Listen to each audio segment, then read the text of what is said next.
Hi, I'm your host Vasco Duarte.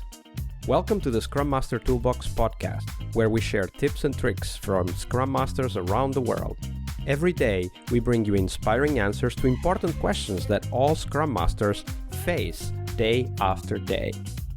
Hello, everybody. Welcome to one more week of the Scrum Master Toolbox podcast. And this week, joining us from Bangalore in India is Gurucharan Padki, also known as Guru for his friends.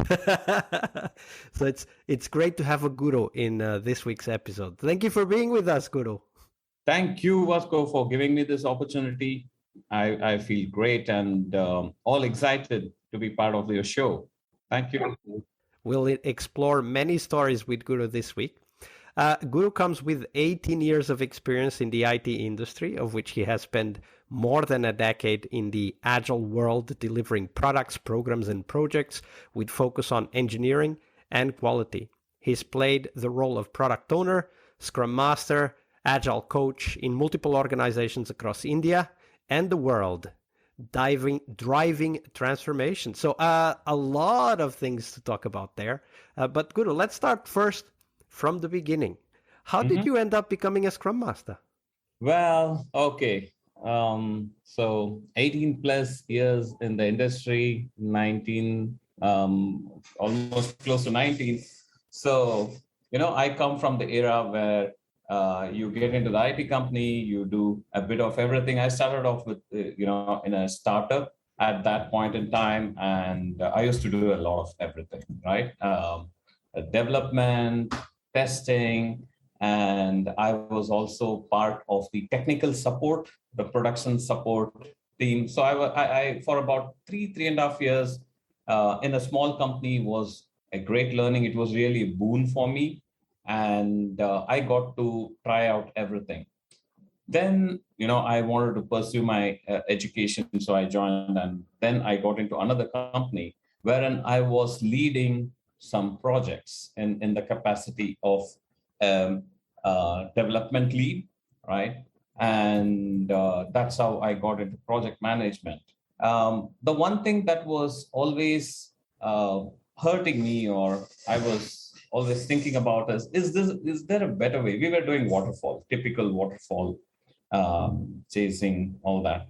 So I was wondering, is there a better way to do it? I mean, this doesn't seem to be working.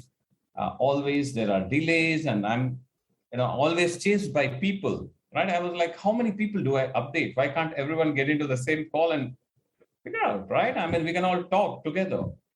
That's when, I stumbled upon Scrum, for that matter. The company I was working with at that point in time, this was about 2009, 2010. Agile was new, at least in India, and as a concept, it was coming, and I quickly signed up for that. It's all about how to execute projects, and I said, okay, let's do it. And I got into it and saw that it matched what I was thinking. Right? Yeah, everyone kind of get together for about 15 minutes, talk about what's happening for the day. Let's plan it up, right? And I don't want 100 people coming and asking everyone what to do. It's for the team. Let them talk and figure out, and I'll just find out what's going to happen on the day. So these were the things that really I felt good, right? And it made sense to me that, yeah, this is a better way to kind of coordinate with people and talk about issues. And I learned Scrum, I got certified, and I had a team which was kind of in the maintenance phase, and we did a small project together. Actually, at that time, we were looking at a carpooling app, and we thought we'll do it as an initiative, and it was a perfect pitch for me to get in Scrum. So I had a person who came up with this idea as a product owner. I was the Scrum Master, and we had the team. So we did that for about 8 weeks. And it was not a full implementation of Scrum, but it was organized in a way like Scrum. We had stand-ups, we had retrospective every week. and we also used to do demos and all that. The team loved it, right? And I'm sure, especially if you compare that with the default waterfall implementations where the team is just pulled everywhere and there's God knows how many people trying to tell the team what to do. And I can totally imagine the transition. And of course, it was a transition for you as well, right? And one of the things we talk about here on the podcast is that, as we go through this adoption process, as we learn the role and everything that comes with Scrum, we very often go through difficult moments, and that's really one of the moments we want you to focus on and tell us the story for. We want you to tell us the story of a moment where you, as a Scrum Master, you did your best, but at that time, as it usually happens, you still had a lot to learn, and the best just wasn't good enough. So tell us that story. We'll dive into the details later, but tell us that story as it happened. Definitely.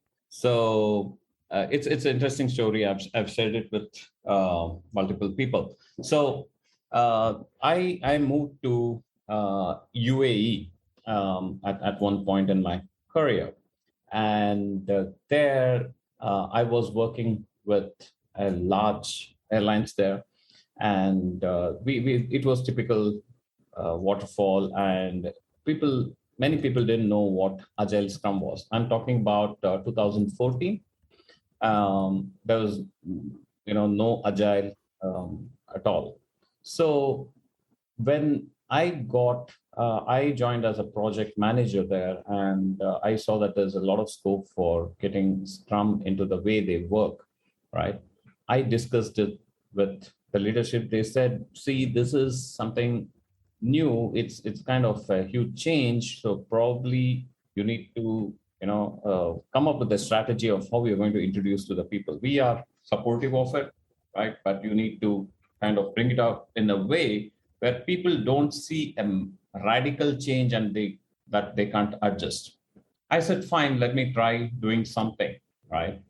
So we were a team of about 6 project managers. It was customized solution for multiple clients, and we were about 5 or 6 project managers. And when I used to talk to people, we all worked in silos with our own teams. And when I used to talk to people, I used to understand that a particular problem that the team I was working with was also part of another team. And both of them are working on it differently. So they were working on the same problem without knowing. Without knowing. I mean, unless I spoke to that person, he never opened up. Or if I hadn't spoken, there's no way I would know that, right? And we were reinventing the wheel at both sides, which was unnecessary. So all I said was, guys, I think we should catch up every day, right? Let's meet up, say about 10 minutes, 15 minutes in a day. And we started doing it. And this was with the other project managers. Yeah. This was just with the other project managers. I wanted to understand what's happening in the projects. So I got them together and we started discussing about the projects. I mean, it's more of a scrum of scrums, but still we had to talk. We had to communicate. Yeah, you had to communicate regularly. Exactly.